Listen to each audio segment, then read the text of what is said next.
నందు ప్రియమైన సహోదరి సహోదరులకు యేసుక్రీస్తు నామములో శుభములు. దేవుని యొక్క కృప మీకు కలుగును గాక.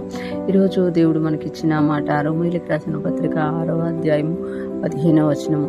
అట్లైన ఎడల కృపకే గాని ధర్మశాస్త్రమునకు లోనుగు వారము కామని పాపము చేయదుమా? అది అన్నిటికీ కూడదు.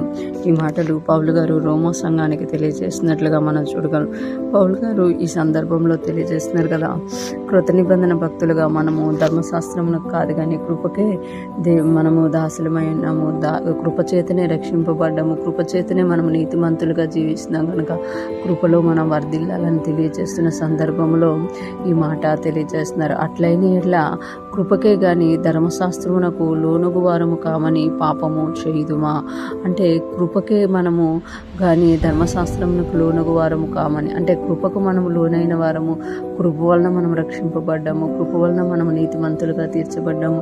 కృప వలన మనము దేవుని యొద్దకు వచ్చాము కనుక ధర్మశాస్త్రమునకు లోనుగు వారము కామని పాపము చేయుదుమా? ఎందుకు అనంటే ఆజ్ఞాతిక్రమించిన ఏ పాపం చేసినా కూడా ధర్మశాస్త్రం దానికి ఒక తీర్పు అనేది, ఒక బలి అనేది, ఒక అర్పణ అనేది చూపించింది అనమాట. అలాగ చేయాల్సి వస్తుంది. కానీ కృపలో అవన్నీ లేవు. కృపలో ఏంటి అని అంటే అన్ని అర్పణలు, అన్ని పాపాలకి ఒకటేసారి యేసు ప్రభువారు ఏం చేశారు అని అంటే బలి అర్పించారు అని తెలియచేయబడుతుంది అనమాట.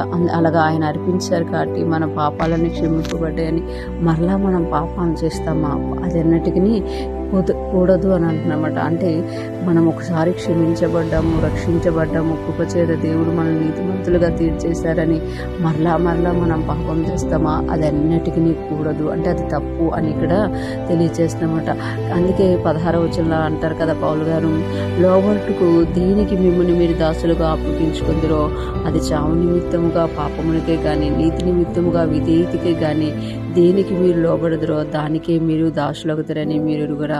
అంటే కృప వలన మనం రక్షింపబడ్డాం కాబట్టి కృపకే మనం అప్పగించుకున్నప్పుడు, దేవుని వాక్యానికి మనం అప్పగించుకున్నప్పుడు ఆ వాక్యంలోనే మనము ఎదుగుతాం అనమాట. ఒకవేళ మనము ఆ వాక్యానికి కాకుండా మరలా అవిధేయత కలిగి లోకంలో ఉన్న వాటికి, పాపానికి మనము అప్పగించుకుంటే దానికే మనము దాసులం అవుతాం అనమాట. అంటే మనము దేనికి అప్పగించుకుంటామో దానిలోనే మనం దాసులుకుంటాము. ఒకవేళ మనము పాపమునకు అప్పగించుకుంటే పాపం వలన మరణం వస్తుంది. అదే మనం నీతికి విధేయులుగా మారితే మనము నిత్య జీవాన్ని పొందుకుంటాము అని పౌలు గారు ఇక్కడ తెలియజేస్తున్నారు. ఈరోజు ఫ్రెష్ మనం వింటున్న ప్రతి ఒక్కరూ జ్ఞాపకం చేసుకోవాలి.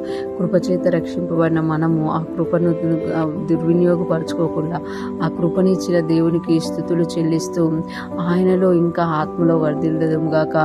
ఏదైనా బలహీనతలు, పాపము మనల్ని ఏలుతుంటే ఆయన కృప వెంబడి కృపచేత ఆ పాపమును జయిస్తూ కృపను పొందుకుంటూ ముందుకు సాగిపోదుముగాక. దేవుని కృప మనందరికీ తోడయుండి నడిపించునుగాక. ఆమేన్.